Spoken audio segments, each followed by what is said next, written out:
I think we're now going to go to a question from Ukraine. Thank you, Prime Minister. Daria Kaleniuk. I had Anti-Corruption Action Center from Ukraine. I passed the border a couple of days ago. I'm from Kiev. Most of my family, most of my team members are still in Ukraine, in Kiev, in Lviv. A woman from my team is now in Bila Tserkva, and she is there with 2 kids. And Russian military is over there, and she's so much afraid that she will be shot. Kharkiv, the city where I was studying, was bombarded today, fully, the downtown square. So you're talking about the stoicism of Ukrainian people, but Ukrainian women and Ukrainian children are in deep fear because of bombs and missiles which are going from the sky. And Ukrainian people are desperately asking for the West to protect our sky. We are asking for the no-fly zone. We are saying in response that it will trigger World War III. But what is the alternative, Mr. Prime Minister?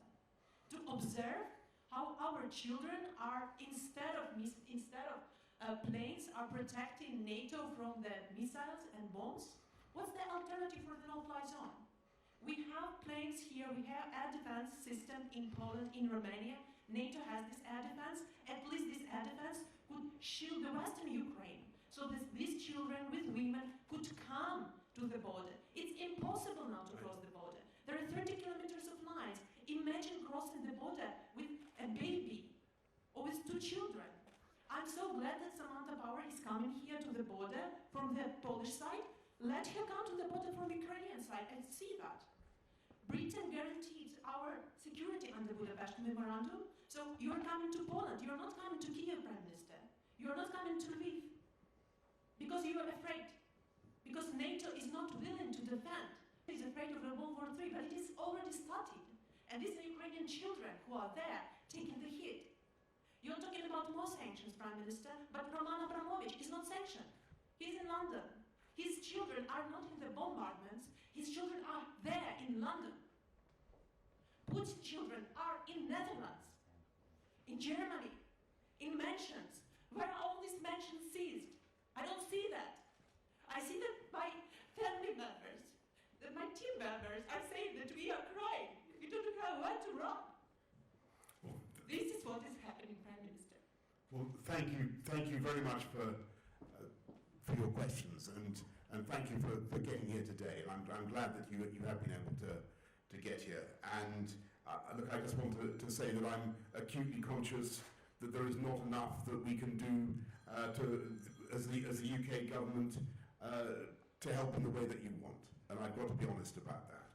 And when you talk about the no-fly zone, as I said to Volodymyr Zelensky, I think a couple of times, unfortunately, the implication of that is that the UK and will be engaged in shooting down Russian planes, will be engaged in direct combat with Russia. That's not something that we can do or that we've envisaged. And I think the consequences of that would be truly very, very difficult to control. What we can do is all the things that we are doing already, and providing as much help and support to the Ukrainians as we can. And as I said to you earlier on, the UK was the first European country to offer military assistance.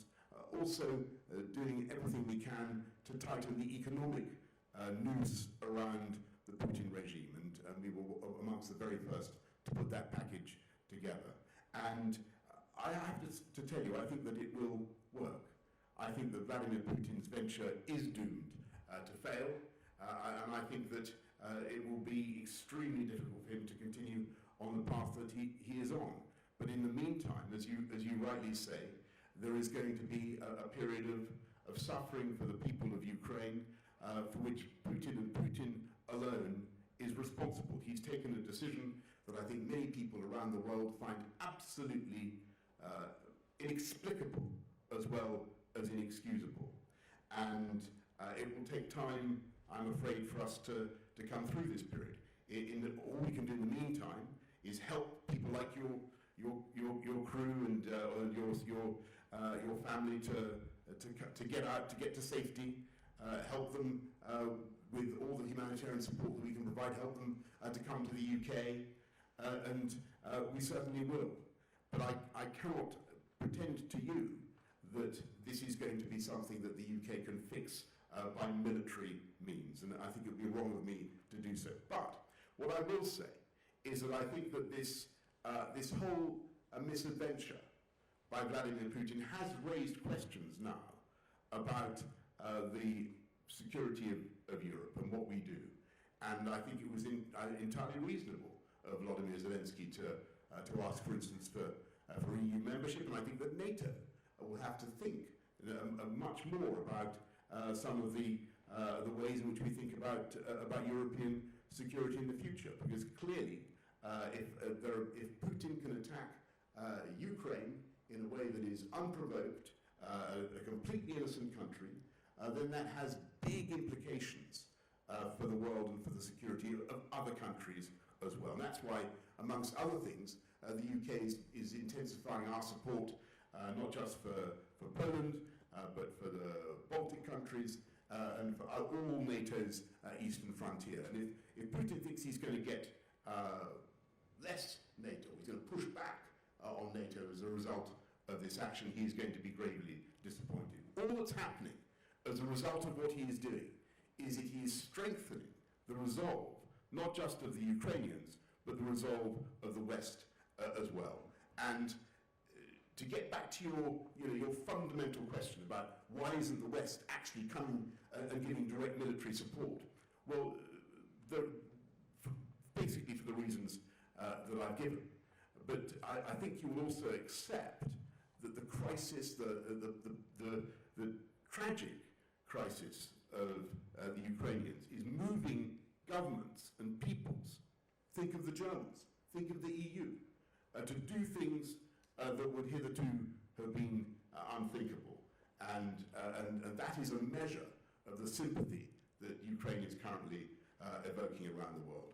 And I have no doubt that that sympathy is going to be so strong and going to grow that people will not rest, as I've said, until this injustice is reversed and Putin is seen, not just fails, but is seen to have failed in Ukraine. And I think the whole international community will work together with somebody whose tanks are rolling towards Kiev and who is bombing innocent civilians. I think it's impossible at the moment, and I think that is the reality. And on the second question, no, I think the answer is that this is not about events in Russia. This is about Ukraine. This is about protecting the people of Ukraine and doing everything we can together to allow them to defend themselves and to have a sovereign, independent Ukraine.